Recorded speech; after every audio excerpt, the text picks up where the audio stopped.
Welcome, everybody, to the City of Farmers Branch City Council meeting for Tuesday, March 17th. May the luck of the Irish be with all of you today.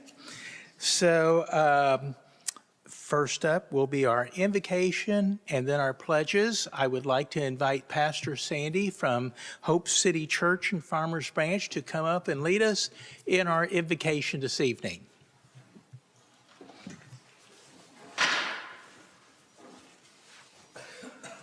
You, team members of the council, thank you for having us here. You bet. And then afterwards, just tell a little bit about church. Yes, Okay. Ciudad Esperanza, Hope City Church, has been here in the community for 11 years. We are a multicultural church.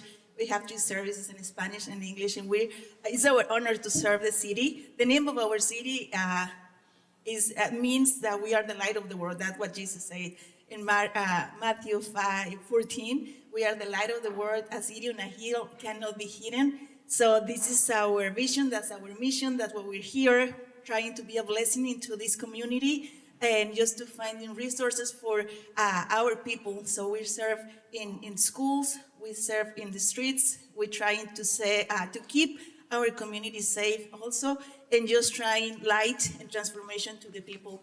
And last Sunday was our anniversary, so we're so happy to be part of this community, and we are so honored to be here today. Thank you. And also just about the name of our city, we know our responsibility as members of this city, and we're always praying, we're always trying to bless. This morning, a lot of our people spend their spring break Tuesday serving on the streets, food and giving shelter and giving resources, planning activities to be part and to be involved in the transformation of this. And thank you for letting us be part. And we're praying for you too. We're praying for the community, for our schools. And today we just want to pray for peace. Amen. In Jeremiah says that we need to pray for the peace of the city. And this is one of the few times where the Bible calls us to pray for the peace of the whole community, not only about the family or about the town or about the people of Israel, but about every part of the city. And we want to pray for that, for the peace among everybody. Amen. So let's pray. Thank you, God, because we know that you're here, that your presence is here, that you're filling our lives with purpose, with grace, with a sense of justice. Thank you because you're keeping our community safe. And we ask for your continually peace in our community, God. We pray for peace in our schools. We pray for peace in our police department. We pray for peace in this building, God, in the streets of our community, that every member of this city can feel your peace, your joy, and how you are making us one in this place. En el nombre de Cristo Jesús. Amen. Amen. Thank you. Thank you so much for being here tonight. Now, if you would, please join me in our Pledge of Allegiance. I pledge allegiance to the flag of the United States of America and to the republic for which it stands, one nation, under God, indivisible, with liberty and justice for all. And now the Texas Pledge. Honor the Texas flag. Pledge to thee, Texas. One state, under God, one and indivisible.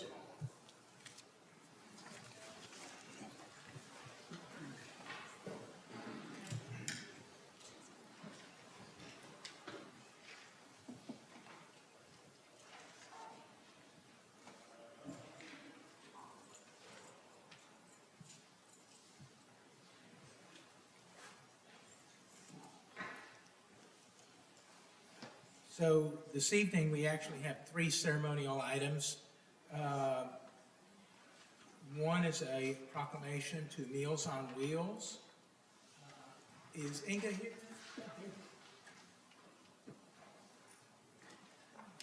I'd like to invite Inga Wilson to come up.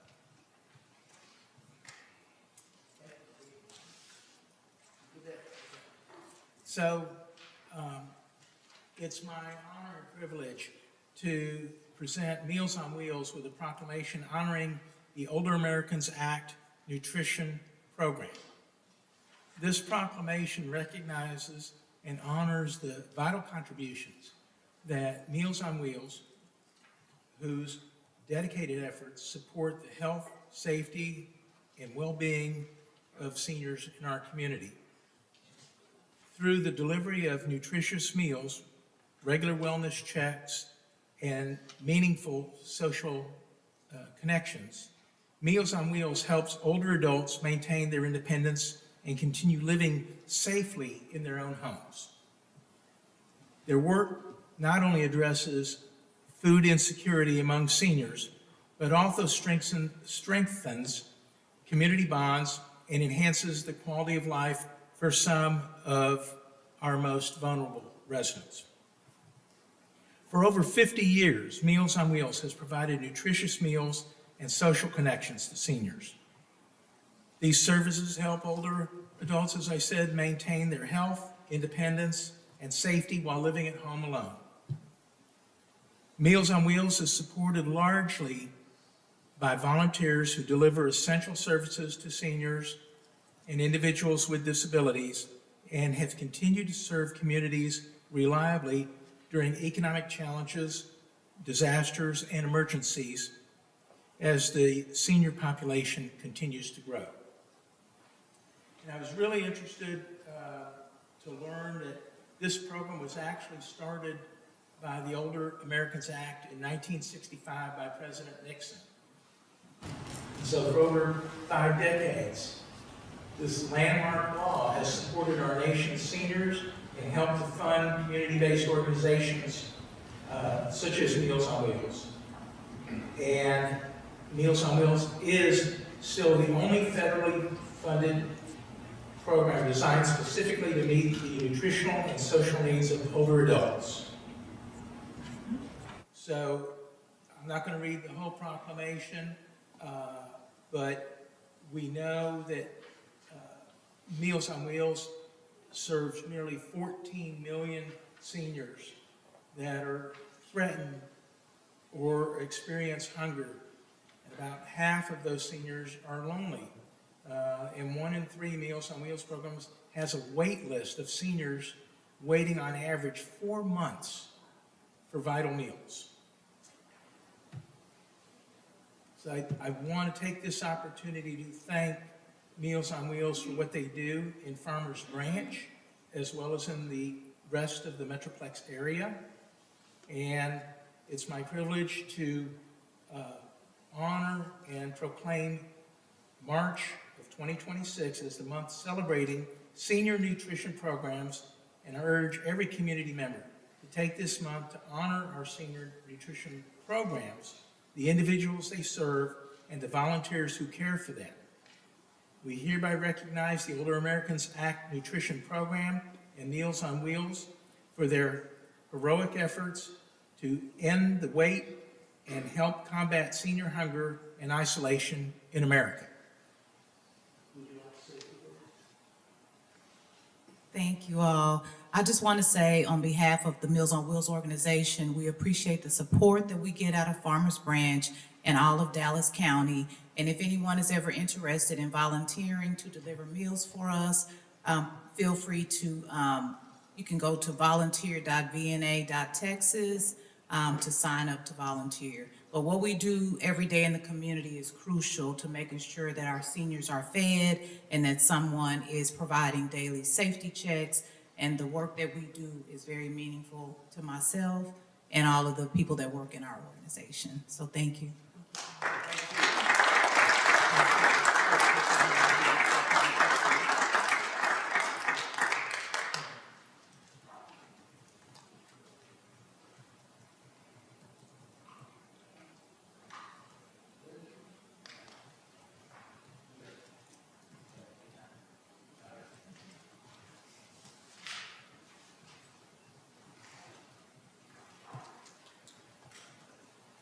Next up is a proclamation honoring Red Cross Month and the volunteers who serve Farmers Branch. So I'm going to invite Andy Doster, okay, to join me. Andy's with Red Cross. So it's my honor and privilege to present a proclamation to the dedicated volunteers who serve the City of Farmers Branch community through the American Red Cross. American Red Cross is a humanitarian organization dedicated to preventing and alleviating human suffering in the face of emergencies. Through the support of volunteers, the organization provides vital services including disaster relief, emergency preparedness education, blood collection, and support for military members and their families. Volunteers with the American Red Cross play an essential role in assisting communities during times of crisis. Locally, Red Cross volunteers serve residents throughout the region by responding to local emergencies, disaster recovery efforts, and helping to ensure that life-saving blood supplies are available to hospitals and medical facilities. Their efforts help strengthen community resilience and ensure that assistance is available when it is needed most. Just a little background. President Franklin D. Roosevelt first proclaimed March as Red Cross Month in the United States in 1943 to recognize the humanitarian efforts of the American Red Cross and its volunteers. The history of the Red Cross traces back to international efforts to provide aid to wounded soldiers during wartime and has since expanded to include disaster response, emergency preparedness, and community support services. Today, the American Red Cross remains one of the largest humanitarian organizations in the United States. The organization is supported largely by volunteers who respond to disasters and again, help communities prepare for emergencies, assist with blood donation efforts, and provide services to military members and veterans. Locally, approximately 30 Red Cross volunteers serve residents in Farmers Branch and the surrounding area, providing critical assistance and helping ensure that support is available when emergencies occur. We appreciate your efforts. And so it's my privilege to recognize the Red Cross and also proclaim that March 2026 is American Red Cross Month in Farmers Branch and encourage all citizens to support its humanitarian mission throughout the month. So, Amy, want to say a word?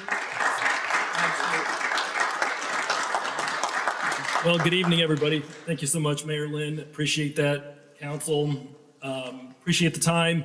Thank you so much for recognizing the American Red Cross and all the incredible work that it does both locally here in Farmers Branch as well as around the country and frankly around the world, helping people at their worst possible time in the worst possible moment during an emergency.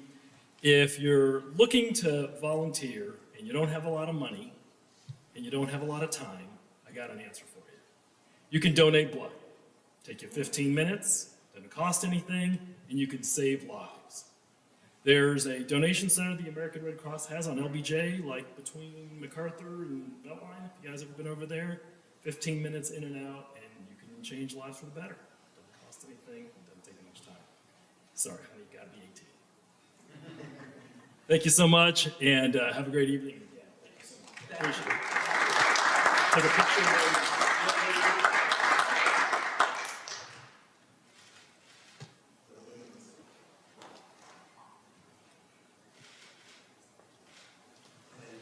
One last thing.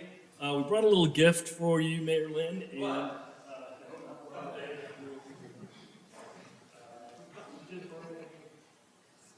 this for you. Yes, it is.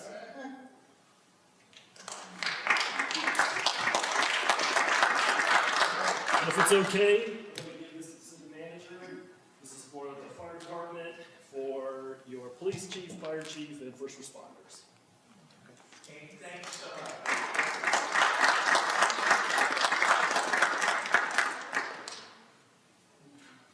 And now,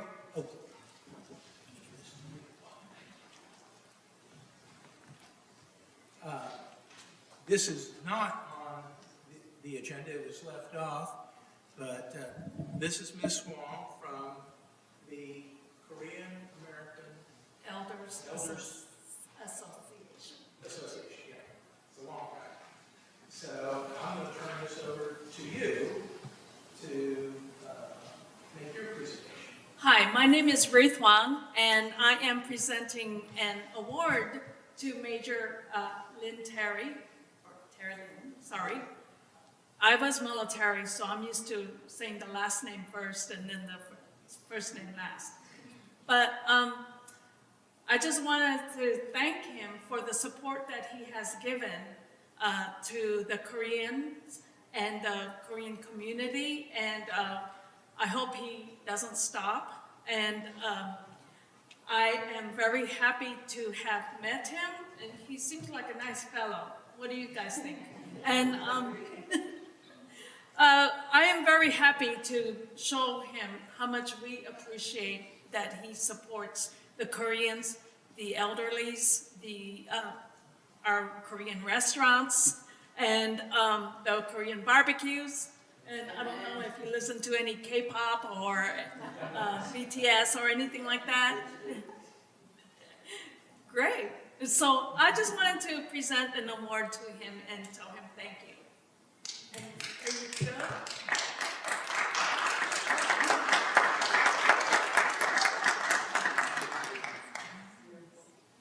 So Ruth, I want to say one thing, and that is, well, first of all, thank you very much. Thank you. And I'm sorry Mr. Park couldn't be here tonight, but we're happy to have you. One thing I have learned, being mayor, you have to be open to trying new things. As Councilwoman Villafranca will tell you, sometimes that is eating new things. And I've been to a couple of Korean restaurants with Mr. Park. Still don't know what I ate, but it was pretty good. So there's an adventuresome side to the job, but really, I think what gives a lot of us great pleasure is just being able to help others. That's what we're here for. We ran so we could be of service, so we could help others, and many times that's putting others before ourselves. And that's important, and I take that very seriously. So I want to thank you. It's my pleasure to help the Korean American Elders Association in the Korean American Society, and I know you all know where to find me. So thank you again. All right.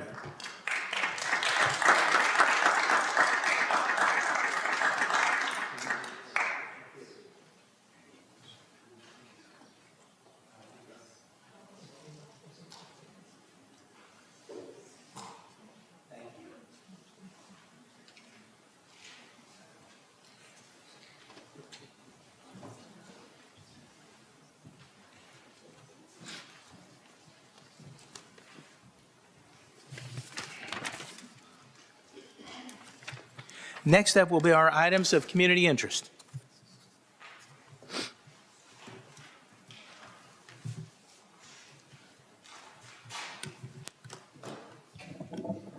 Hello, everybody. Erin Flores, Senior Management Analyst. I am here subbing in to give you your items of interest for tonight. So first up, we have our, excuse me, Easter egg hunt at the Aquatic Center coming up on March 21st. We will have two separate egg hunts, one at 9:30 a.m. for age 6 and under, and then one at noon for ages 7 through 12. This will be a very fun event. We'll have floating eggs. They can swim to find the eggs, and there will be candy and toys and other things that they can do. Secondly, we have our third annual Gateway to the Globe coming up. This will be on March 28th. If you don't know, this is a very large multicultural event that we have every year at the Farmers Branch Historical Park. It's going to be filled with different events, different cultural shows. There will be some artisan vendors out there. There will be food trucks. Just bring the whole family out. It's a very fun event. Like I said, March 28th will be from 4 p.m. to 9 p.m. Also coming up on March 28th is our free shredding and recycling event. It's going to be here at City Hall. It'll be from 9 a.m. to 11 a.m. You can bring papers, plastics, anything that you need to get rid of. Just make sure there's no binders on any of the papers. You can check the city's website for a full list of electronics that they accept at farmersbranchtx.gov/e-recycle. Happening now at the Firehouse Theater, there is a new performance from Mel Brooks. It's a classic comedy called The Producers. This event will be showing through March 29th, and you can buy tickets at thefirehousetheater.com. And always, as always, you can sign up for City E-News at farmersbranchtx.gov or by scanning the QR code that's up on the screen. Thank you all. Thank you. Oop. Thank you. I will add one thing to our items of community interest. As you know, we have the annual Bluegrass Music Festival. If any of you all are bluegrass music fans, you need to get your tickets quickly. I had a meeting with the producer of that event, and they're almost completely sold out. So if you're interested, you better go online and get your tickets now because they are going fast. All right. Next up are public comments. I'll remind everybody that there's a 3-minute time limit when you come up to the podium. Please state your name and address. When the light turns red and you hear the tone, that is your signal to stop. And I have one person that has signed up to speak, and that is David Jones.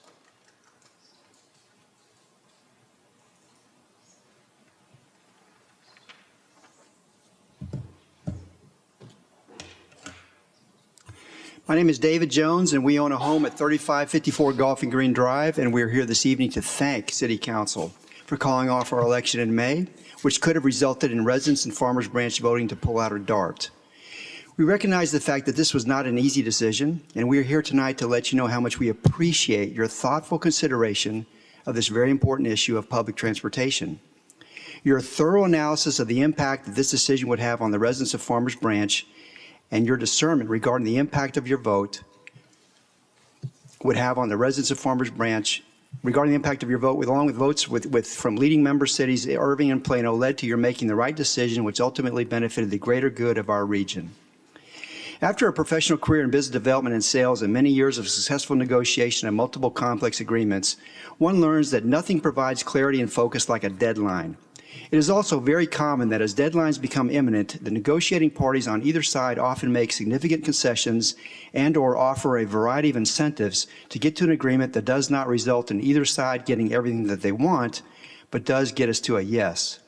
Elizabeth Villafranca said it best, our new agreement with DART is not perfect, but it does represent progress.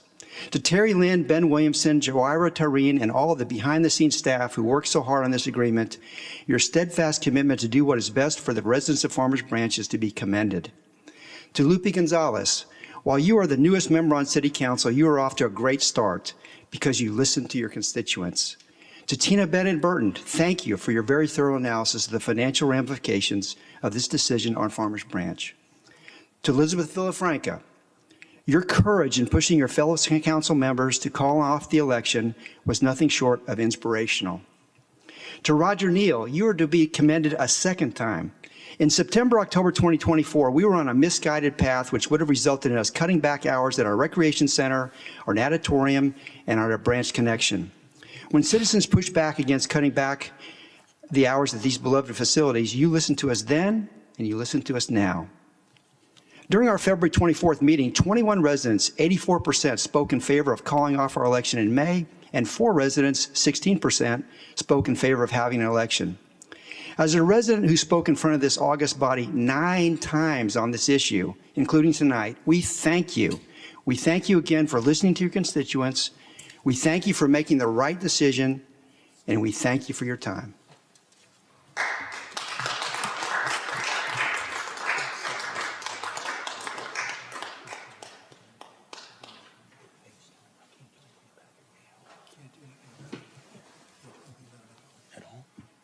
Okay. Thank you very much. Next up is our consent agenda. Mr. Mayor, I'd like to make a motion that we approve the consent agenda. Second. Thank you. A motion and a second. If you would, please indicate your vote accordingly. Councilwoman, raise your hand. Thank you.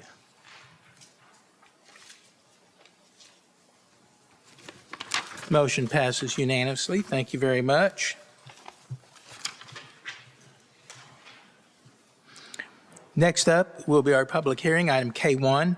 Conduct a public hearing and consider the request for a detailed site plan approval for the installation of fencing, including a zoning amendment request to allow said fencing within the front yard of an approximately 2.1 acre parcel located at 13710 Hutton Drive and located within Plan Development District Number 22, and take appropriate action.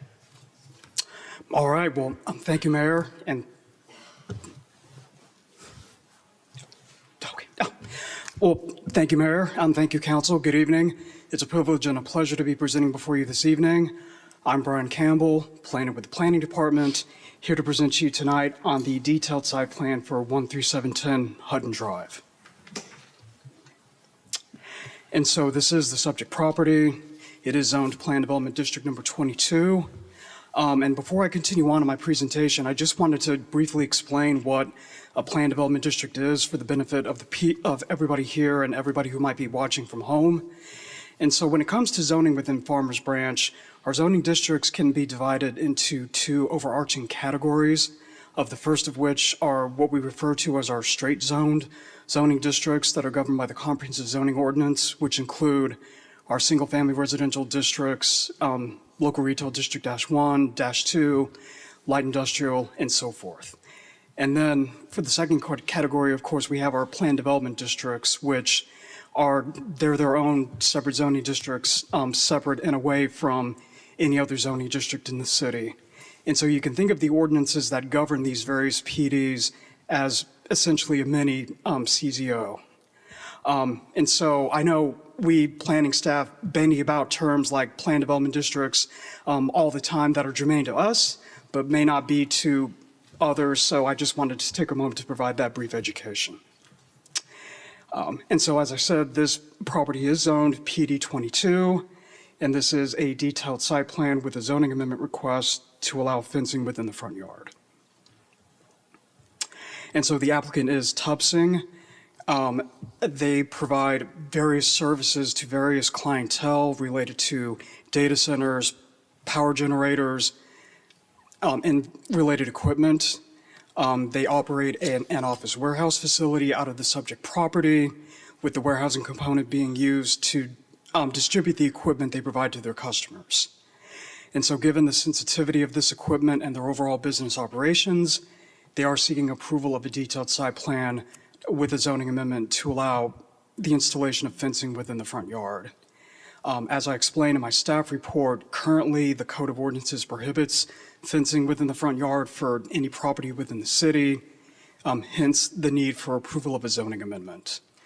And so with this amendment, staff saw two opportunities, the first of which is to clarify screening requirements within PD 22, specifically distinguishing between those for parking and loading areas versus those for outdoor storage, because as the current ordinance is written, the approval process for such screening is a bit ambiguous.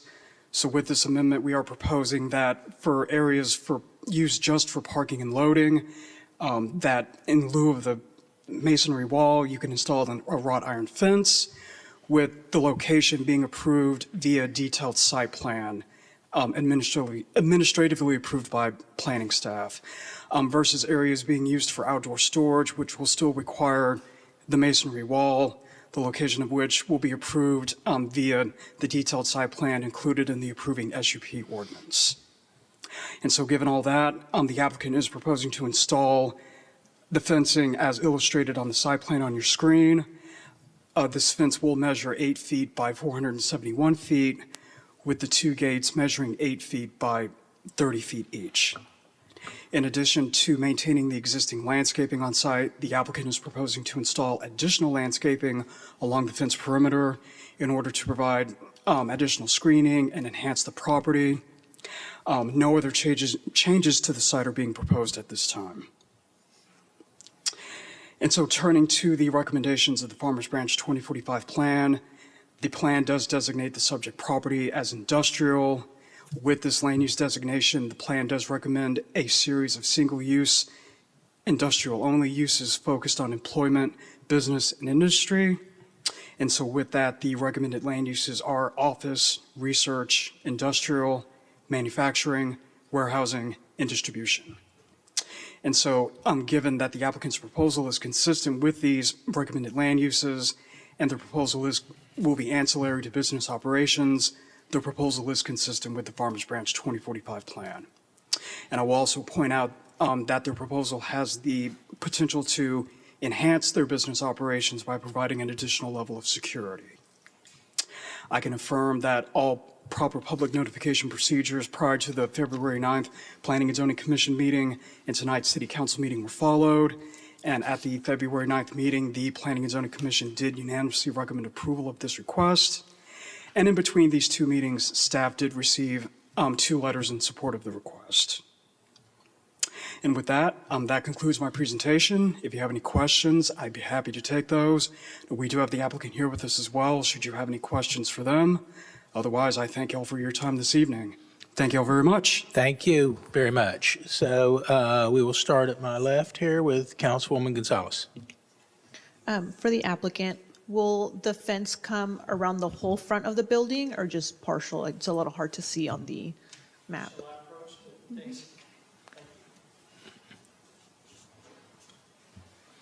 Please state your name and address. Greg Boss, 2020 Diplomat Drive. So in the corner of the drawing, the lower left-hand corner, that's where the corner of the building exists. The front faces west, which is just due north of there. So to answer your question, no, the fencing will only extend around that corner and will not go in the front of the building per se. All of that will be open for customer parking and visitors. So I actually met with Greg a couple weeks ago to clarify this. So it's because part of the front of the building will be fenced off, but not all of it completely. He just wants to protect his product that he has in there. Very good. Thank you. Councilwoman Bennett. Wonderful presentation. I don't have any questions. Thank you. Councilman Reed.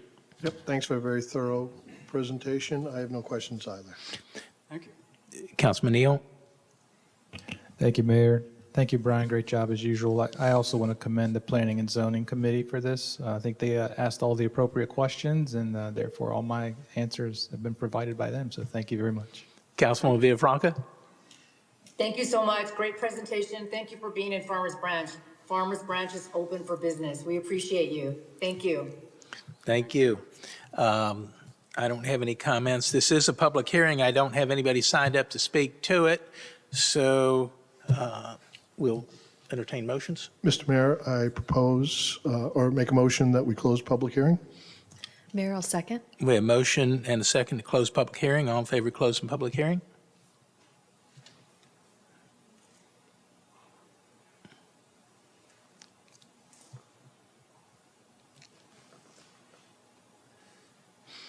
Public hearing is closed. All righty. Mr. Mayor, I make a motion that we approve ordinance 3990. I'll second. Thank you. We have a motion and a second. If you would, please indicate your vote.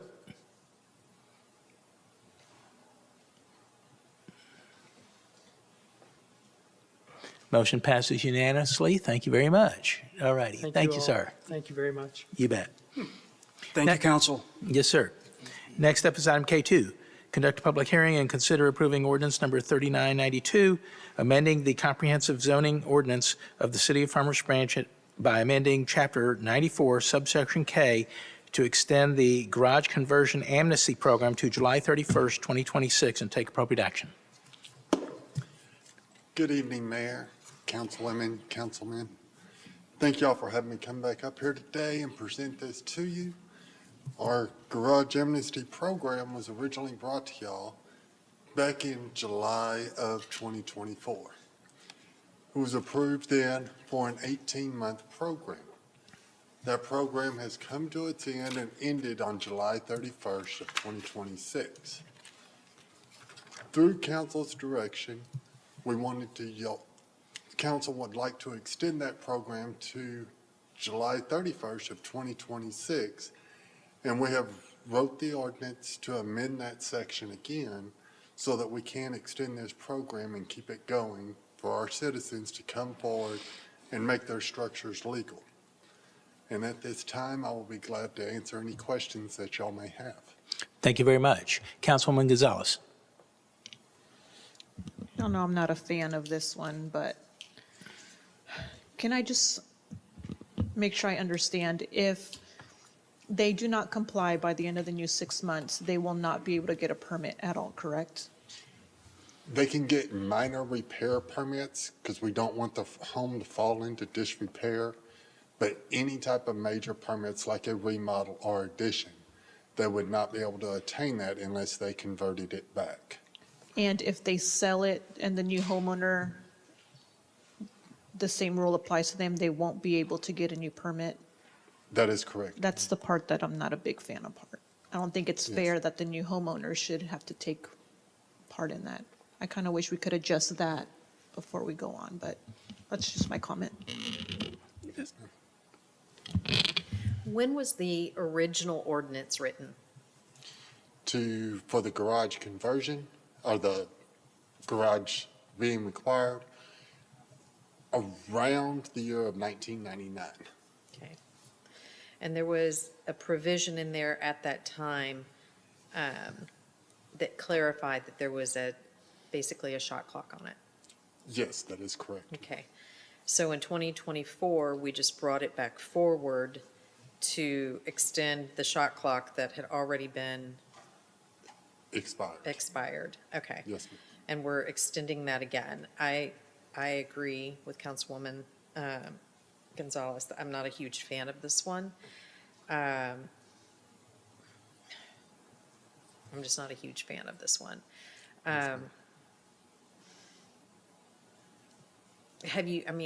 I know you guys have done everything that you can. You've knocked the doors, you've sent everything. What is the hesitation of certain people? Do you know? From what we have experienced, it is them being scared. Okay. And we have conveyed that to them. We're just there to make what was done legal and make sure that you meet the minimum life safety requirements. Okay. All right. Thank you. You're welcome. Councilman Reed. Yeah, and I think that's the key point, Scott. I appreciate you bringing that up, is the primary focus of this is to ensure that the enhanced structure is safe for the occupants. That is correct, sir. Exactly. So that's primary reason why I support this. And hopefully we can get it moving forward. So this is the last time that we have to discuss it. Thank you. You're welcome. Councilman Neal. I'll get it. Thank you, Scott.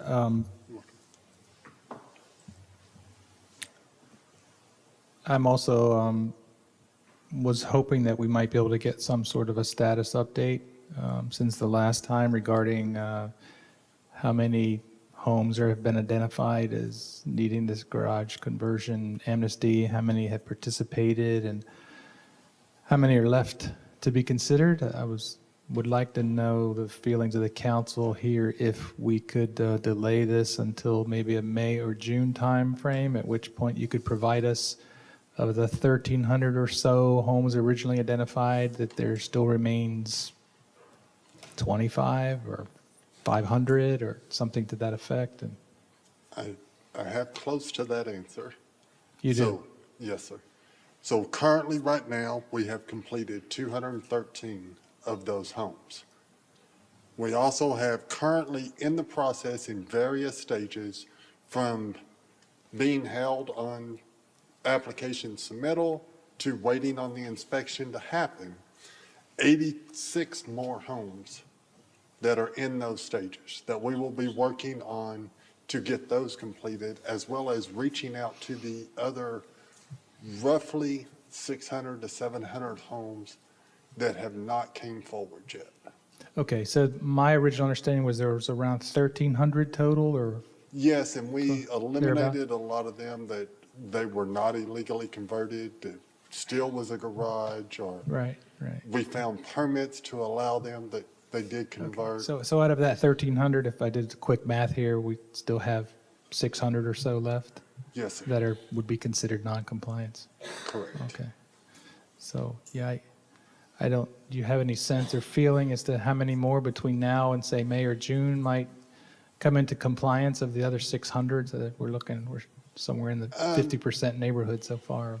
I think we would probably get somewhere around another 200, maybe 300 that would come into compliance in that time frame. And then my other thoughts and concerns are if we were to not approve or not move forward with this ordinance, how do we handle those residents who have actively come forward with an amnesty and gone through the process if we were to decide as a body not to move forward on this ordinance? What would we do with those people that have already agreed to or gone through the process? Do we have any thoughts if that were to happen?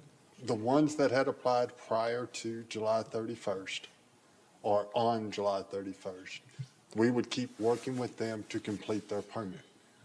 So I see. it is good. As soon as they made application, it will go through the process until that permit is completed or it expires in nature. Okay, okay. Mayor, I don't have any more questions at the moment. I would like to hear from Councilwoman Villafranca as well as yourself. Thank you. Councilwoman Villafranca. Yes, thank you so much. I have a few thoughts about this. First, I want to make sure that all of us know that this ordinance is not designed in any way to harass or bother anybody. We just want to make sure that people are safe. I do understand from some community members that they were being told by, members of the community that the fire department would come out and that it was more than what it really was. And so I want to really make sure that we're clear that you come into the city, you pull your $100 permit, code enforcement comes out and only checks the garage. They're not going to go through your whole house. They're only going to check the garage, and they only want to make sure that you're safe, that there aren't any wires hanging, electrical things hanging out. I do want to thank code enforcement. This is such a difficult job for you, and I really respect so much the work that you do. So I really would like to continue to ensure that we are spreading correct information, especially council. Like, people assume that because we're on council that we are sharing the facts, and that's not always the case. We did receive a list a few months back. We got caught up with the freeze, and I don't remember what else happened, but I feel like we can continue to use that list. The list that was given to us is in no way incorrect. It is a working, living document. And so we can commit to going to knock on some of these doors if we're able. If we're not, it's okay. And if we knock at the door and the person says, I already have the permit, then you say, great, just wanted to check up on it, and we just keep moving. I do want to make sure that 600 non-compliant homes is worrisome, only because I would not want something to happen. We just had a fire. I think we've just had a couple fires in the last couple of days. It's not related to the garage conversion, but it makes you start thinking about things that can go wrong. So for my part, I will commit to walking in my district. I believe that District 1 is the one that had the majority of the violations. And I'm happy to help walk in District 1 as well. Thank you. Thank you. So Councilman Neal wanted to hear my sentiments, so I'll be glad to share them. I do think that this is a very worthwhile program for the city as a protection for homeowners. And I have a couple of questions, though, so I'm going to ask Councilman Reed, who is a real estate professional, and our city attorney. If somebody has a home and they do not go through the amnesty program, they would be then deemed a non-conforming property? Not exactly. Oh. So to be legal non-conforming, you originally had to be legal to begin with. Okay.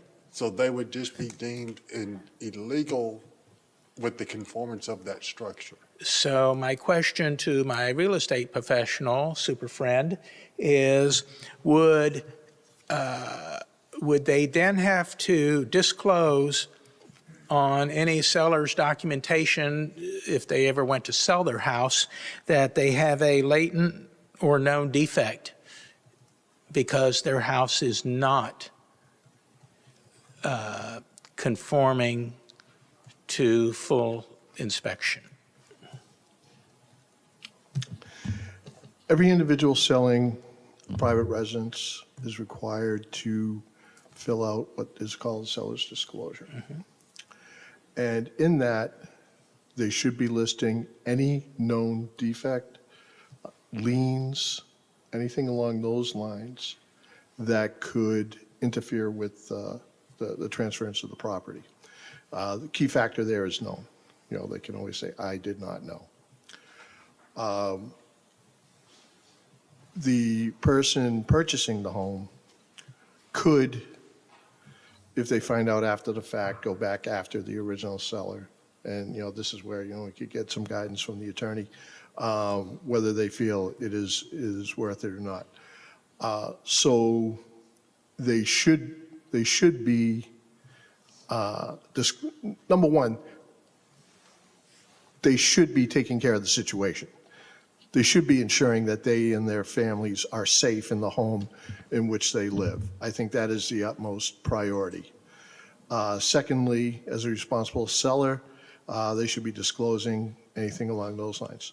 Thirdly, any agent representing a buyer should be reaching out to the city, any city in which they're buying a home, because they want to see if there's any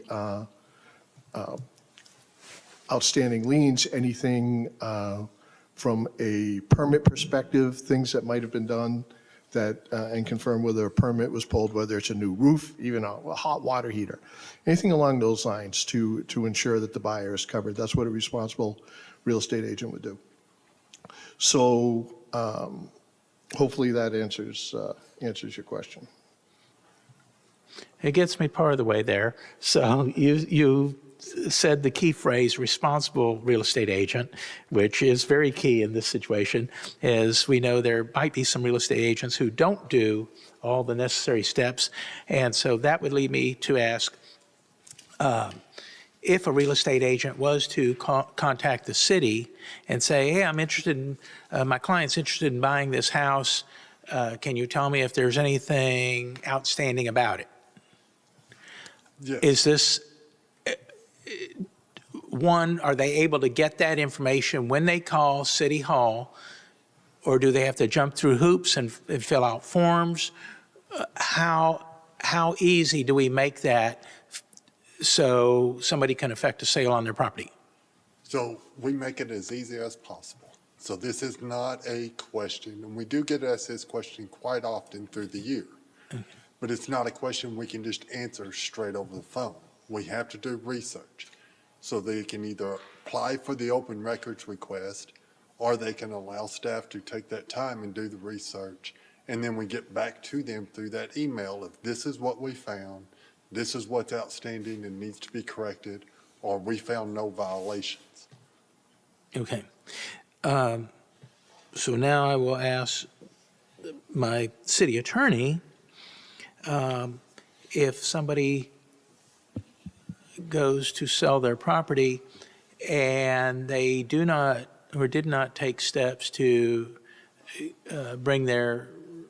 get their structure inspected and become compliant, let's say, they sell the property, either something happens or somebody else wants to do something and ends up hitting a roadblock because the previous owner didn't come into compliance. Is the city in any way liable for a new purchaser not being able to do any work to improve the structure? No, we're simply enforcing our ordinances. That doesn't create liability. So, no, and in fact, we did have, and still do technically, one lawsuit pending over the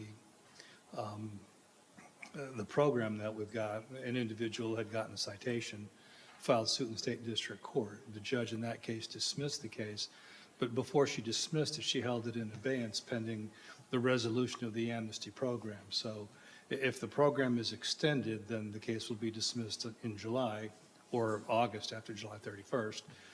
If the council chooses not to extend the program, then I'm going to ask the judge to dismiss it sooner. Thank you. So it would be my recommendation to my fellow council members to extend this program. We want residents to bring their homes into compliance. We want them to be inspected for their own benefit. And if we have a communication issue in that the program is not being explained properly, or people are fearful of letting the city into their home, we need to recognize that in some way, market to combat that or negate that. So, but I would urge you not to vote against this because of that. I think the onus is on the city to be better communicators as to the benefit that the program provides the homeowner. Any final comments? Yes, ma'am. I want to clear up because somebody keeps saying that, no, the list wasn't wrong. The list was wrong, which is why you said that you were able to clear up some of the extra permits that were there, correct? Yes. Yes. So the list was wrong. There was some things that were able to be cleaned up. Second of all, some of us did not walk our district because we were advised not to walk our district while they double-checked that list. So there's that. Thank you. Second of all, I do want the houses to come up to code. I'm just saying that I do not care for the part where if a new homeowner comes in, I feel like they should have the ability to, hey, I want to keep this converted part of the home. I want to add to it. I wish they had the opportunity to then go in, clear up that, have it inspected, let them keep that converted garage if they so please. Yes, I feel like the citizens are fearful of it. There are a lot of, they think, oh, we've had a permit before, but then they had us do this, and then they went all down the home looking at that. So yes, that does need to be cleared up. But we do need to explain to our citizens that it's just a garage. I do want their homes to be safe. I do want them to be safe. Their families should be safe. The part of it that I just don't like is if a new homeowner comes in, they should have the ability to keep it if they so please, get that up to code, maybe grandfather that part in or something, but a new homeowner should be able to keep their converted garage if they so please. Any other comments? Oh, I'm sorry. I was looking around here. Councilwoman Viv Franco. Yes. Thank you so much. I really think that we really should move forward. I'm not in favor of having an eternal amnesty. I think that we should move forward. I did not receive instruction about not knocking at doors. I still insist that even if the list was incorrect, there's nothing wrong with knocking at the doors of our neighbors and saying, oh, great, you already have the permit. Fantastic. Have a great day. It's nice to see you. There's nothing wrong with that. And so I do think that we should not have an eternal amnesty period. I think an additional 6 months will give us enough time. I have not received any direction about not knocking at doors, and I actually enjoy spending time. I actually like people. Thank you. Thank you. Yes, sir. Councilman Neal?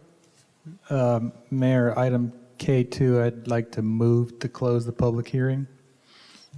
I'll second. We have, we have a motion and a second to close public hearing. All in favor of closing public hearing?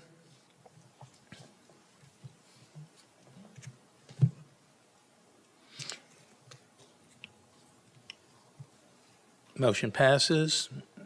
Okay. Mr. Mayor, I make a motion that we approve ordinance number 3992. I second. Thank you. We have a motion and a second. If you would, please indicate your vote.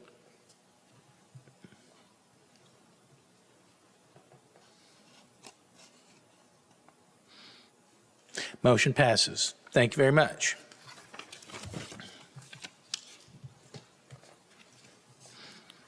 Next up is item L1, consider approving resolution 2026-046, accepting the annual comprehensive financial report for the fiscal year ended September 30th, 2025, as submitted by Forvis Mazars,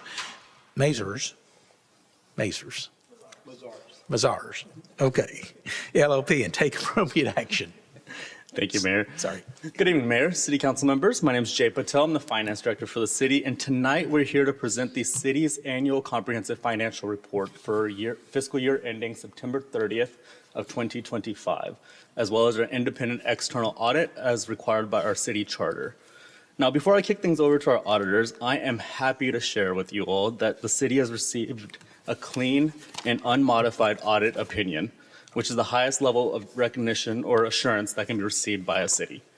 Our finance team spent countless hours and effort to ensure that our city maintained a strong financial position, and I'm thankful for each and every one of them, from our managers, Pam DeHaan, Suzanne Pritchard, Caitlin Ellis, to each of our staff members, from Mercy, Leslie, Maria, Kedis, Caitlin, Greg. Y'all do an incredible job, and I'm thankful for y'all every single day. Now, without further ado, joining me tonight is from Forvis Mazars is Dan Barone and Tyler Hoffman, who will be walking you through all the audit results. And with that, I'll turn it over to Dan. Great.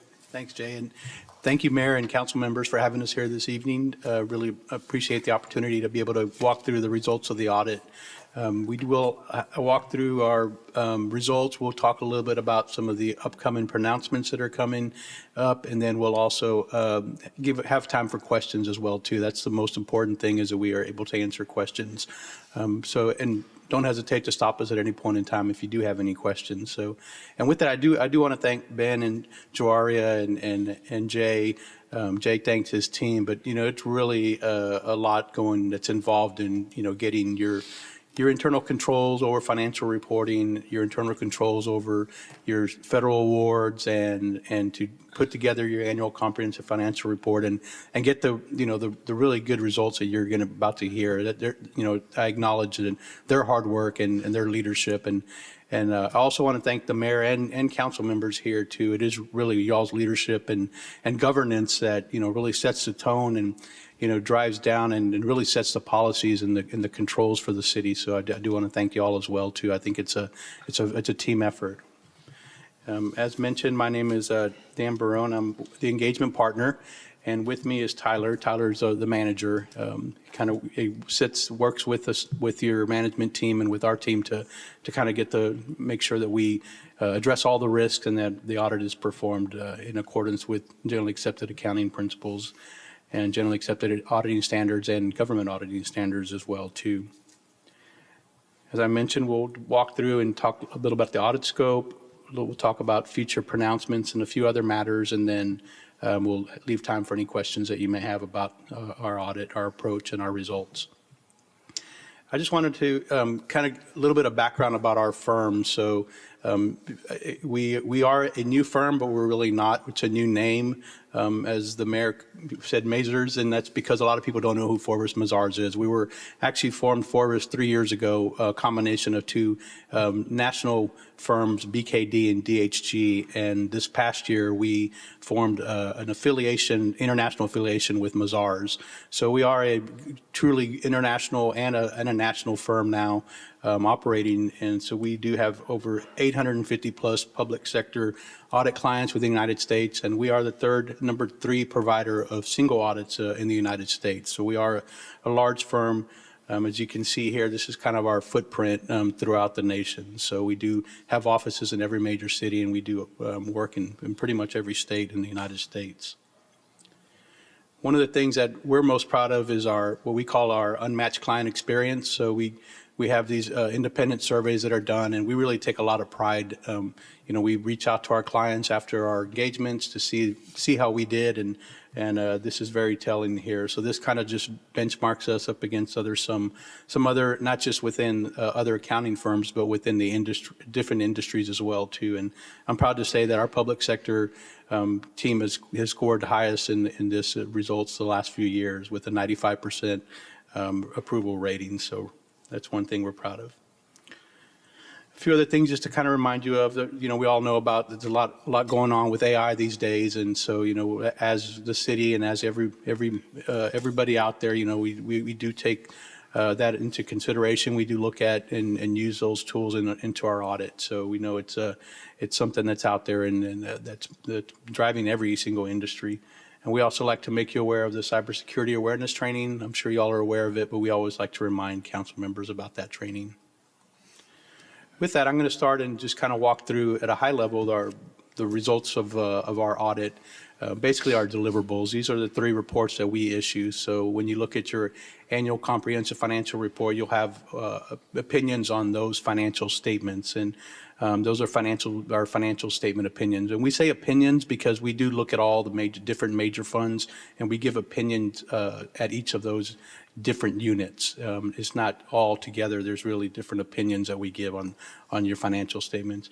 We also issue 2 different reports for your single audit. One of them is your report on internal controls over financial reporting and compliance. That's what we call our government auditing standards report.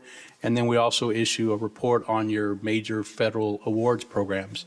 And so I'll talk here in a minute about which program was audited this year, but it's looking at your compliance with those awards and also the controls over those compliance. This year, we do take a risk-based approach. The uniform guidance provides the guidance on how you select your major programs. Really, this is the largest program you have, and this one will kind of be dropping off. This is your ARPA funding, your coronavirus state and local fiscal funds, recovery funds. And this is the program that was audited this year, had $2.5 million of expenditures during fiscal year 25. And with that, I'm going to turn it over to Tyler to talk a little bit more about some of the aspects of the audit, some of our required communications, and he'll go through some of the new pronouncements coming out as well. All right, so first we're going to talk about y'all's significant accounting policies. So those are actually disclosed in footnote 1 of the annual comprehensive financial report, or the ACFR. But for FY25, there was a change to those accounting policies with the adoption of GASB 101, which just changes the way that the city accounts for the various types of leave that they offer to the employees of the city. So that's been modified just a little in footnote 1 to the report. We also are required to communicate any unusual policies or alternative accounting treatments that were adopted by management, but there were none that we need to report on. These just detail out the different judgments and estimates that in preparing the city's financial statements, management has to develop. So these are things related to, you have your accounts receivable for services provided to your citizens, and evaluating the allowance for that, or the useful life of the various infrastructure assets or vehicles that you have in the city, fair value of investments. These are typically just items that are related to some sort of report, like an actuary report or some sort of external source. So these are the main management judgments and accounting estimates that we worked with Jay and his team on. And these are kind of an enhancement of those. So if those are management's judgments and accounting estimates, these are the disclosures related to those items. So your net pension liability and total OPEB liability for those benefits you provide to your employees, leases, SABITAs, or the subscription-based IT arrangements, i.e. the virtual version of the leases standard, and your public-private partnership with the Stars Multi-Sport Complex. We are also required to discuss with y'all about our judgments regarding these policies elected, and we have no matters to report in that. And then other communications we had, so we had extensive discussion with Jay and his team about the requirements and the adoption of GASB 101. So those were things that we discussed during the audit process, and we had no disagreements with management regarding any sort of policy or any sort of accounting practices. These are the audit adjustments that, as part of our audit of the city, we have been engaged to assist the city with, and these are typically mostly those related to certain GASB pronouncements. So the pension and OPEB entry, those related to the leases standard, the public-private partnerships, those were all outsourced to us, as well as the capital asset reconciliation for FY25. some small adjustments to opening fund balance and net position, and then entries to convert the modified accrual governmental funds, so the general fund, debt service, special revenue funds, to the full accrual government-wide statements. Those were all outsourced to us. And then an adjustment not recorded was just an adjustment related to the beginning net position for the adoption of GASB 101. And then in terms of, I'll turn it over to Dan to talk about the audit findings, or any audit findings before we talk about future pronouncements. Yeah, so this is very telling right here. Just looking at this slide right here and what Tyler was telling you too, a lot of times you can get clean opinions and have numerous adjustments to get there, and that's not the case. I mean, the audit adjustments that we did identify were outsourced to us. The management has decided to, outsource those to us. So there weren't any really true audit adjustments that we identified that was in, correcting any errors. So there were really no matters that are reportable. The standards require us to report certain matters. There's material weaknesses, what we call, and significant deficiencies. We did not identify any material weaknesses or significant deficiencies. And what really that means is if there's any deficiencies that rise to a level of concern, any type of issue that really needs to be communicated to the council or, those charged with governance, that's what a significant deficiency is. And we did not identify any material weaknesses or significant deficiencies. There's also different type of findings that could potentially be reported on your single audit. Those findings would be like non-compliance with laws, regulations, grants, and contracts that would be material to the financial statements, and we did not identify any findings on any of those. You also, if we identified fraud, we would have to just communicate that to you. We did not. So those are the type of things that we would call audit findings, and we did not identify any of those findings. So both of your single audit reports are clean with no findings. Perfect. So looking ahead to future pronouncements, so we're getting what I like to call kind of a break from GASB. I think they've gotten a little bored with changing the way accounting principles and accounting practices have to be done. So the next few GASB standards that are coming out are purely just more of a disclosure enhancement. So the first one is GASB 103, Financial Reporting Model Improvements. It's just changing the way certain items in the ACFR are presented. So next year, when you issue your report, you may see some changes in the management's discussion and analysis, and some changes mostly on the business type funds income statement, but no changes to the way certain things are calculated or reported. Disclosure of certain capital assets. Again, this is changing the way certain capital assets are disclosed in the financial statements rather than just in the capital asset roll forward. And then subsequent events is just changing the way in which cities are required to identify and disclose certain items that happen after fiscal year end to the date that the financial statements become available for financial statement users. So GASB 103 and 104 will be effective for FY26, and GASB 105 will be effective for the city's FY27. And with that, we'll turn it over to y'all for any questions that y'all may have. Thank you very much, Tyler. Councilwoman Gonzalez? Nothing at the moment, Mayor. Councilwoman Bennett? Nothing at this time. Thank you. Councilman Reed? It was great to hear from a third party, a reinforcement of the idea, or the I should say knowledge, that our finance team has done an incredible job year after year.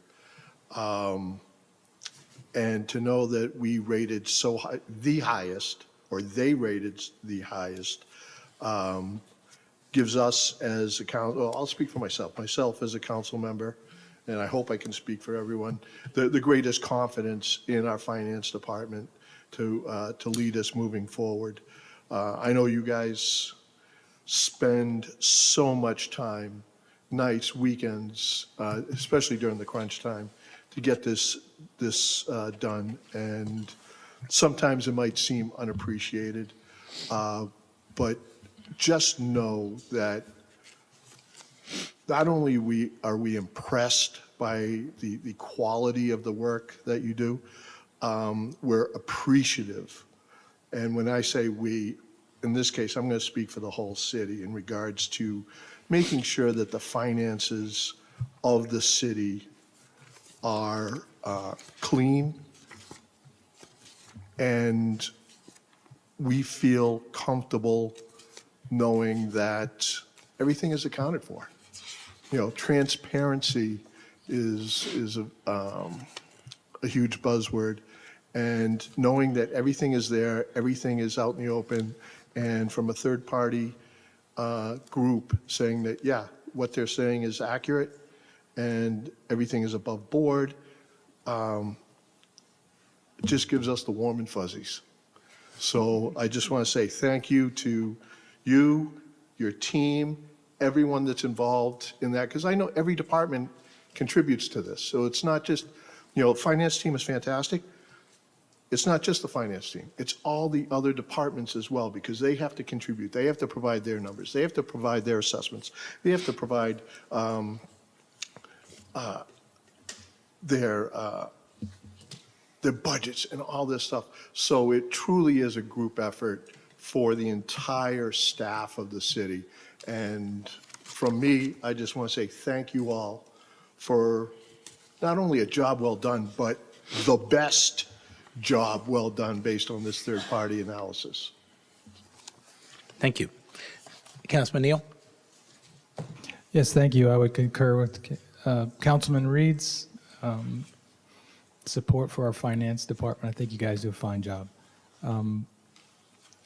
Just real quickly, for those here in the dais, as well as those who may be watching, Jay, could you maybe talk maybe a minute about GASB? Some of us may have only, or some of the residents may have never heard of GASB, but could you just give a 1-minute dissertation of what GASB is and how that might be important to the city and or the residents? Yes, so GASB is the governing board for accounting standards, all things, essentially the gold standard, who determine a lot of the pronouncements and the accounting standards that we're to follow as the finance department. The acronym stands for Government Accounting Standards Board, and essentially they're the governing body for who sets these standards for how we're to account for things and what that standard is going to be going forward. So you see these pronouncements come at just about every audit presentation in regards to what's underway and what they're currently working on. But it's who we try to stay actively engaged with every year in order to ensure that we're staying ahead of the curve. We know a lot of these pronouncements are coming, so we try to incorporate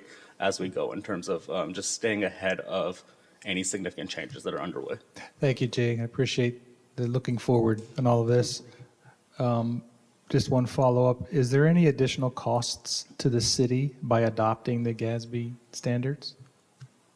Do you have any thoughts? Is it extra work, extra time? There is an extra effort involved, and it does depend on the standard, typically speaking, in regards to how much work is involved.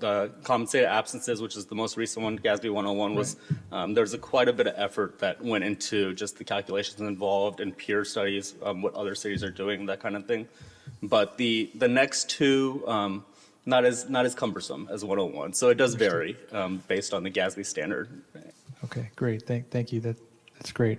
Absolutely. Just one or two comments worth of notes that I see on Roman numeral page 4, maybe more for the city manager and economic development area, was that it appears that our property sales, the franchise taxes, are down by about $1 million.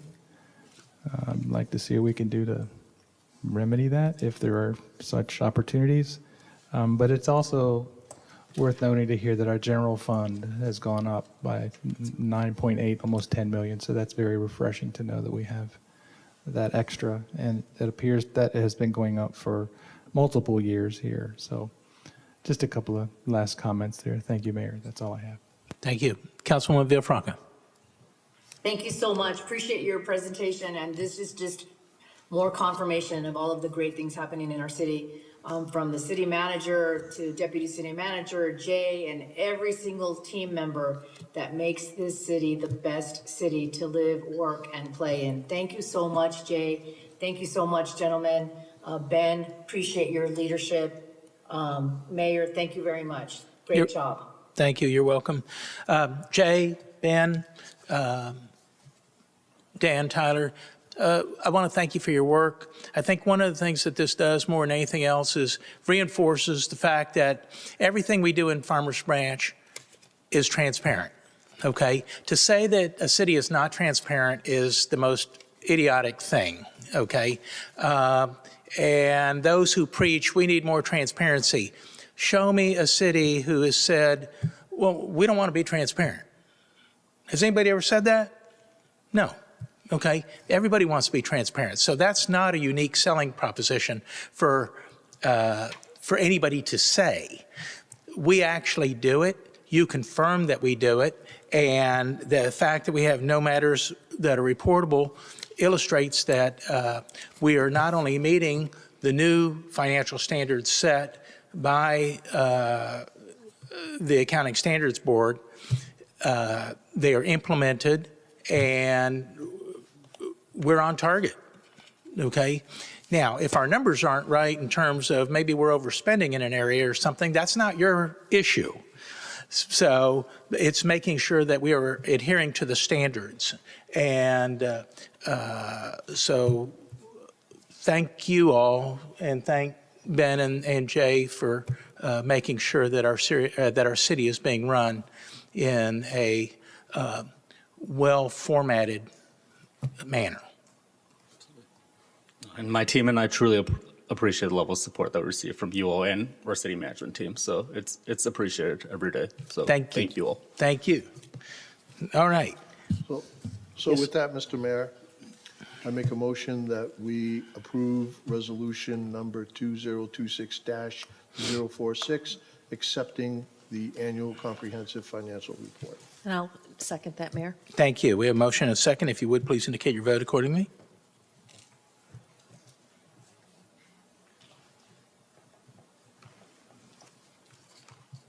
Motion passes unanimously. Thank you very much. All right. Next up is item L2, consider approving resolution 2026-048, establishing rules of procedure for the city council and take appropriate action.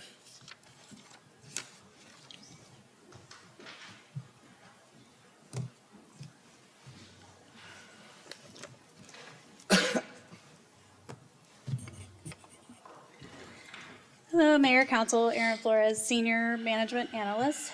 And City Attorney and I are going to work on this one together to answer any questions that you all might have. And I'm open for comments, questions. So let me start off before we do any questions, and we'll talk about the background and where we are now and why this is now coming up. Y'all worked on these rules of procedure 5-6 months ago or longer, and it kind of came to me, I guess, latter part of November, latter part of last year. So if you look at the document, I think that it's in the cloud share system that you would have had access to. It's in the packet. Is it in the agenda packet? All right, Yes. there are two sets of changes. Some are in blue and some are in red. When I got it, it was, from my perspective, a top to bottom review, and not necessarily a wholesale revision, but a thorough review of all of the work of the existing language as well as what was recommended to y'all.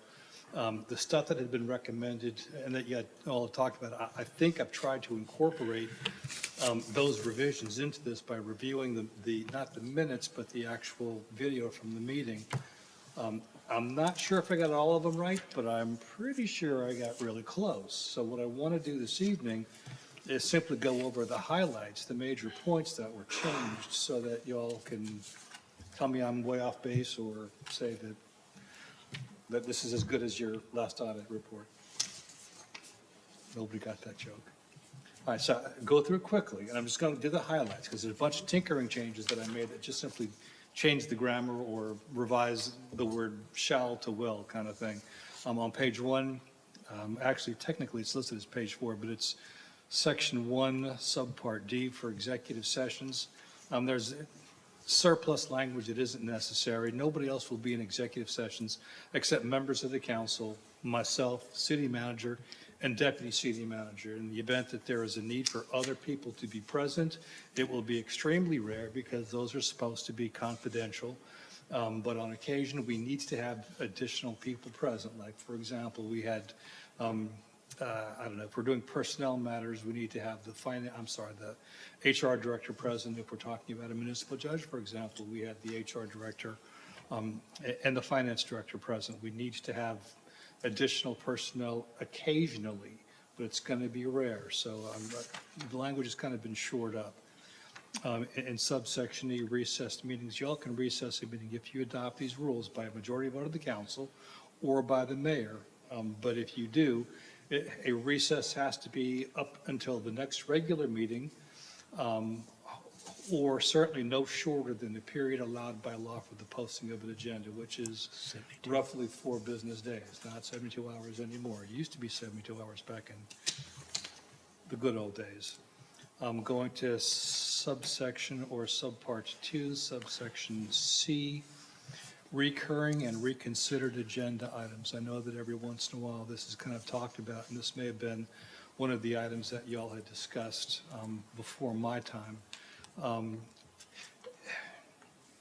If an item has been resolved by the council, it will not be placed back on an agenda for further consideration within 30 days after its disposition. The original proposal was 12 months. It's been shored up to 30 days. Effectively, that means, practically, it means next month, whenever that is. It's not going to be the next council meeting. We wouldn't be able to make the 4-day agenda posting deadline anyway. Was that a question? However you want to do it. Yeah, just a quick question on that item. If this were adopted, does this also flow and then apply to our various boards, commissions, such as planning and zoning? If something comes before planning and zoning and it's voted down, and they have, does the same 30-day apply to them? Or? No, I think these rules just apply to the council. I'm looking at Aaron for confirmation, but I believe this just applies to the council. If you wanted to extend it to boards and commissions, you certainly could, but to a large extent, some of them simply won't apply. I mean, if it's an advisory board, they can pretty much do whatever they want. They're not bound by TOMA, by the Open Meetings Act. If it's P&Z, if it's Board of Adjustment and they're talking about a variance, it may or may not apply. If it's a plat recommendation or approval before the P&Z, time limits don't apply. They're on a 30-day shot clock period. So Okay, that's fine. council. Thank you. Okay. So, I'm sorry. So I do have one quick question. I'll just interject here, and that was going back to 1F, where it says, any pursuant to section 2.14, any 4 members of the council shall constitute a quorum.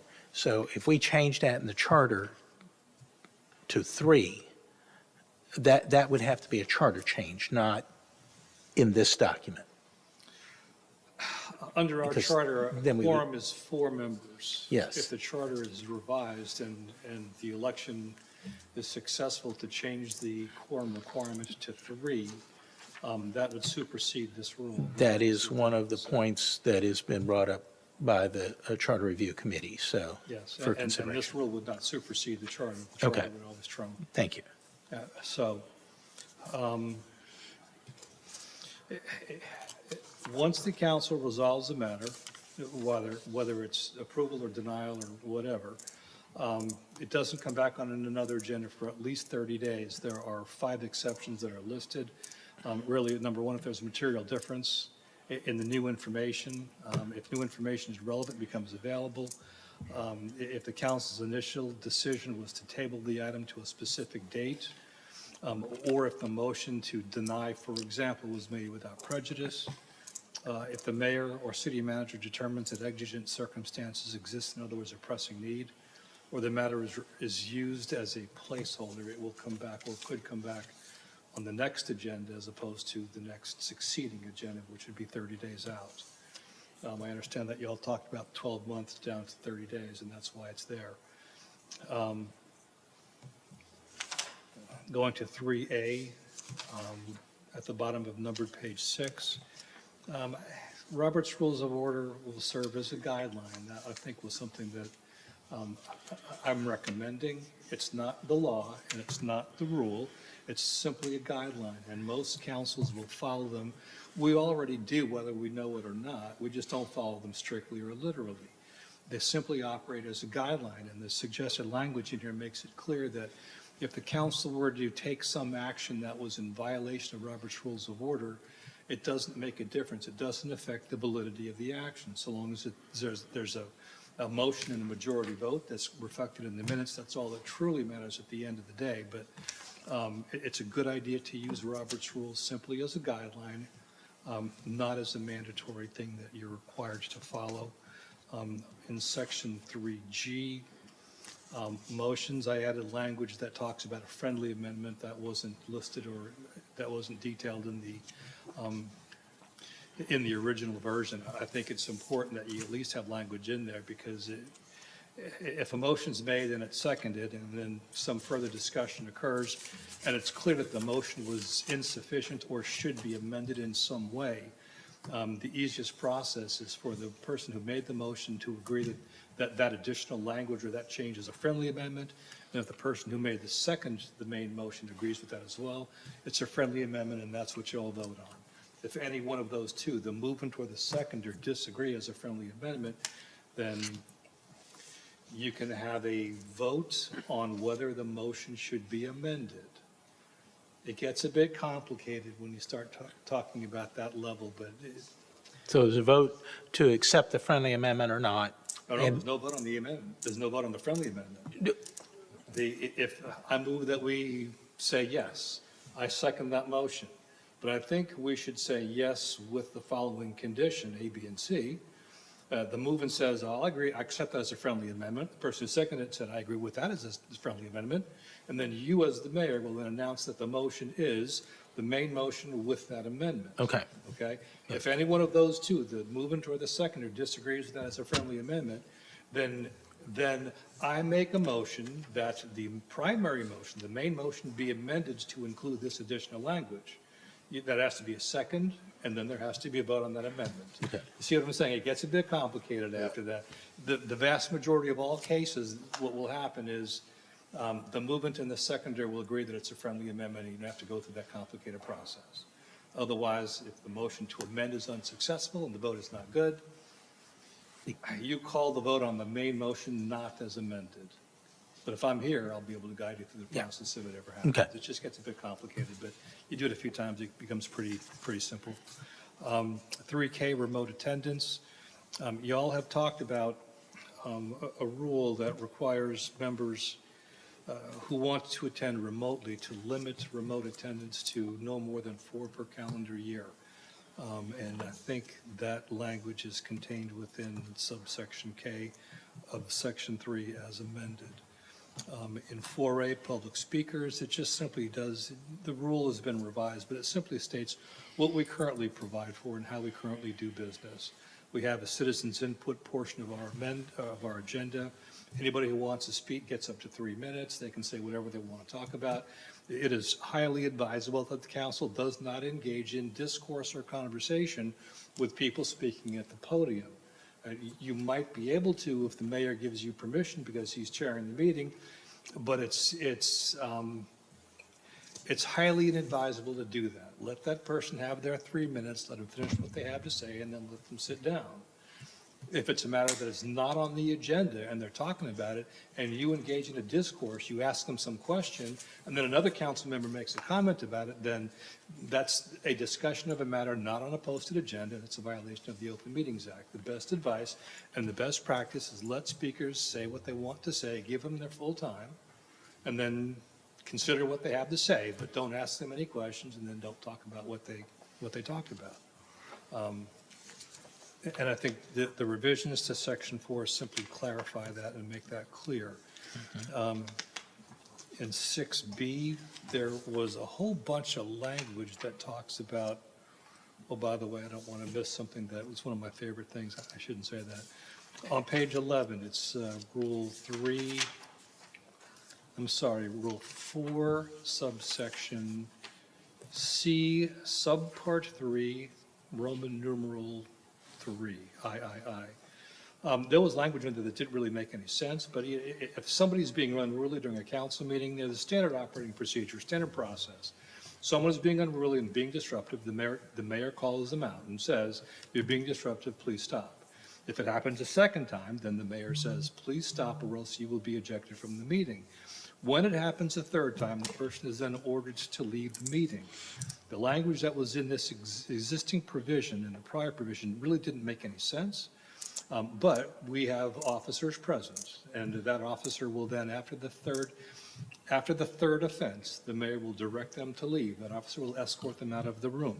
It is up to that officer whether or not he or she should write a ticket to that person, charge them with the B misdemeanor of disruption of a public meeting, or simply give them a criminal trespass warning, but they will be ejected from the room. After that, it's up to the officer, and that's how that rule is now phrased. David, is that 3 offenses in one meeting or 3 like chronic offenders? It's one meeting. It's Okay. during one meeting. You can't do it one time and then the next meeting do it again, and then the third meeting get ejected. But I've never seen a circumstance where a single individual was so disruptive that they were repeatedly ejected from meetings to the point where they were barred from attending all future council meetings. I'm not comfortable with doing that. But if they're being unruly and disruptive, if we follow this rule, our meetings should be much more smoother and David? safer. Yes, Question. yes. What would be the process if there was someone speaking, the mayor did not act on something that they said? What would be the process for a council member to say, hey, I think is that a point of order? Is that, Mr. Mayor, blah, blah, blah? Yeah. How would that be handled? That's a really good question. And I say that because that's specifically addressed in the appendix, which we'll talk about in just a second. I can skip ahead if you want, but we will talk about that in just a second. If it's addressed, that's fine. Yeah, we'll talk about it too. I'm Was all there about another, segues. was there another question? No, that's it. So if they have that third offense, are they allowed to come back next meeting or? Yeah. Next meeting, Okay. yeah. Yeah, they come back to the next meeting. Hopefully they won't, but they could. Or if they do, they'll behave themselves. I mean, that's the point. They'll be of on all a this, short right? leash. All right, so section 6, subsection B, it shows up on page 13 of the handout at the very top of it. I don't know why all of that extra language was in there, but I can speculate, but it doesn't really matter. I mean, generally, if a council member wants a legal opinion, then they simply ask the city attorney for a legal opinion. I don't know if it's a good idea for us to have specific rules that are written and etched in stone that dictate how you should ask for an opinion, what parameters you should set, and what limitations should be imposed on your request. You know, one of the benefits of being a council member is if you've got a legal issue that you need addressed, I'm the city attorney, you're supposed to ask me. I don't frankly care how you ask the question, whether it's by email, phone call, in person, however you want to do it, but I'll answer the question. If there is some issue that involves some friction among the council and you want a written opinion, keep in mind that there are circumstances where if I deem it necessary, I may share that written opinion with the entire council. You all need to be aware of that. So if you ask me a question, you be careful about asking me the question. You may not like the answer, but in most circumstances, I will be obligated to share it with everybody else on the council. Yes, Roger? Yeah. I'm just looking at the language here that if such a legal opinion is requested by a council person, it reads that that council member should submit that request to the city manager unless requests the member directly. It's right there. You just had, it's right there in the middle of the screen here. Yeah, no, actually, it's a carryover from the first page.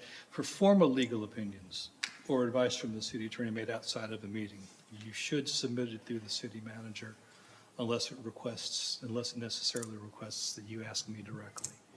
So, I mean, if you, I don't know, hypothetically, there was a zoning application and there was, you had a legal question that pertained to the legality of a provision in the zoning ordinance, a formal opinion should be made through the city manager, who would then direct me to prepare a written opinion for it. And that becomes part of your agenda or part of your packet or part of the information shared with you directly by city staff. If it's something that you need to talk to me directly about, you talk to me directly about it. So it just reads the city manager, the gatekeeper, so to speak, on For- such legal for requests. form- And I understand Right, you know, well, the for parameters form- around it, just, For formal legal opinions, yes. I know Ben would never do that, but we're Well, all no, I both mean, not going to be here forever, so. No, he has recently. I mean, I did a memo not that long ago that he asked me to, okay, but there's nothing wrong with that. Nothing wrong with that. That's all. Thank you. I appreciate it. All right, so new council member orientation in section 6G, all council members shall attend an orientation annually, as well as annual continuing education. I think that was something that you all had discussed prior, so this is just simply putting in what you already have talked about. Going to the appendix, and David, going to your questions. These are common procedural motions. Robert's Rules of Order, or if some procedural mechanism is not being followed, or if there's some procedural error or violation, or you want something done procedurally that the mayor, who is the presiding officer and chairs the meeting, is not doing, the proper procedure, kind of like making an objection in court, is to call a point of order. That process is fairly straightforward. You say, Mr. Mayor or Madam Mayor, whoever it may be, I call a point of order. I think that we should be doing it in this way. It's the mayor's obligation to either accept that and follow that point, or to reject it and say, we're not going to do it that way. If the mayor rejects your point of order, overrules your objection, then you say, I make a motion that we do it in the way that I'm suggesting. The mayor then has an obligation to look for a second, and if there's a second, the mayor has an obligation, without discussion by the council, to call for a vote. That makes sense? If a majority vote is in favor of doing it the way that your point of error is suggesting, then that's the procedure that we follow. That makes sense? So that's how you overrule the mayor or make the mayor do something that he doesn't want to do. I can't ever see that happening. Or her. Or her, yeah. Or Madam Mayor, yeah. Calling the question is, I made a slight change to that. Under Robert's Rules of Order, when you call the question, any council member can call the question. If we're in the middle of debate and a council member calls the question, that is effectively a motion to end the debate. If a council member calls the question, then there must be a second, because in effect, calling the question is a motion to end debate. There should be a second, and if there is a second, then the mayor calls for a vote. And the vote needs to be under Robert's Rules of Order by a 2/3 majority. If 2/3 of the members present vote in favor of calling the question, the debate ends, and then you go forward with taking a vote on the motion. Mayor didn't vote on that, does he? You don't get to vote on anything. So- I'm sorry. Thank you. So with 5 members, it would require 4. Yes, yeah. Or if there are only 4 members present, it requires 3. And keep in mind, it's the members present, not the entire membership of the council, so that if you had 1 member absent, it doesn't require 4 under those circumstances. Okay, so, with that in mind. Questions? I don't know what comments or questions that you guys got. Councilwoman? Good job, David. Appreciate you. Thank you. I have no questions. Thanks, David. All mine have been answered. Thank you. Councilman Neal? Thank you, David. I'm glad to see some of the items I brought forward to you made it to the procedure. I do have one sort of, in my view, significant question, and that is, what are the ramifications or penalties for council members or mayor not following these procedures? Well, you know, Roger, that's a good question. I've never thought of that before. These are the rules of procedure. If a council member doesn't follow them, then it's no different than if a council member were just being unruly during the middle of a council meeting. I mean, this isn't this isn't a code of ethics. These are rules of procedure that we adopt and that we follow to ensure dignity and protocol in the conduct of council meetings. If a rule of procedure isn't followed, no one's going to go to jail for that.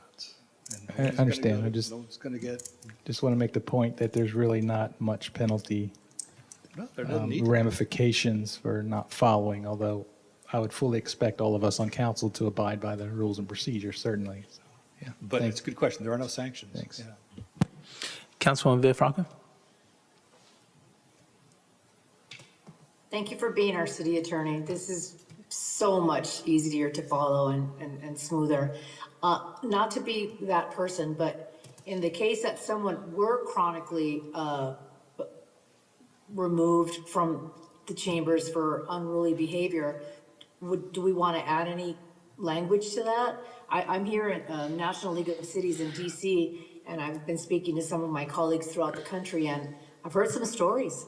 And actually in Killeen, one of my friends in Killeen, they had to ban somebody permanently from council because it was just continuous unruly behavior. Or would we deal with that on a case by case basis? Well, hopefully it didn't happen during one of your conferences at the National League of Cities, but for our purposes, in an extreme case, we might consider banning someone from our meetings, but it would really have to be extreme. I've never heard of that happening before, and frankly, that's the first story I've ever heard about ever happening. Ordinarily, if someone does it, if somebody's unruly and we actually eject them from the meeting, in the most common circumstance, that person will then leave. They'll be angry, but they'll go home and they'll sleep it off. In some serious or more serious circumstances, the way that I've written this rule, it gives the officer who was ejecting that person from the room the discretion to make the decision as to whether they want to charge them with the criminal offense of obstructing a meeting while in progress. It is a crime to obstruct a public meeting. But we don't direct law enforcement in that regard. That officer makes the judgment call as to whether they should charge them with that crime. But, you know, for our purposes, I'm just going to tell you, we throw them out of the meeting, and if they come back next meeting and they promise to behave themselves, we'll let them attend and watch and speak. If it is persistent and extreme, then we'll do what they did in Killeen. I want to be there when that happens. That's always exciting.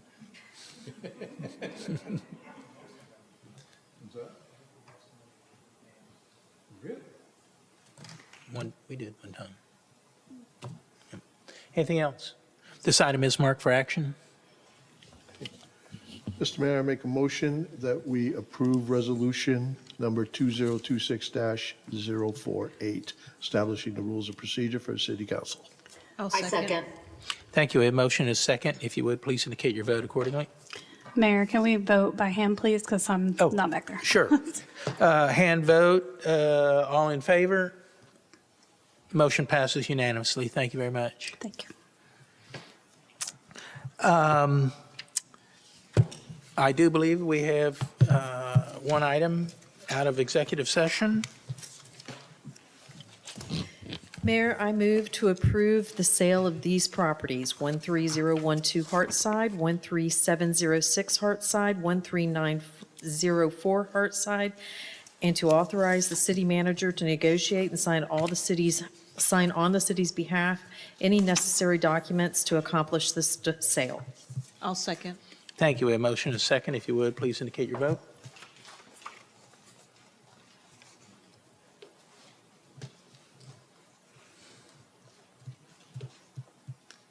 Motion passes unanimously. Thank you very much. That concludes all of our business for this evening, so we will adjourn at 7:44. Thank you very much for being here.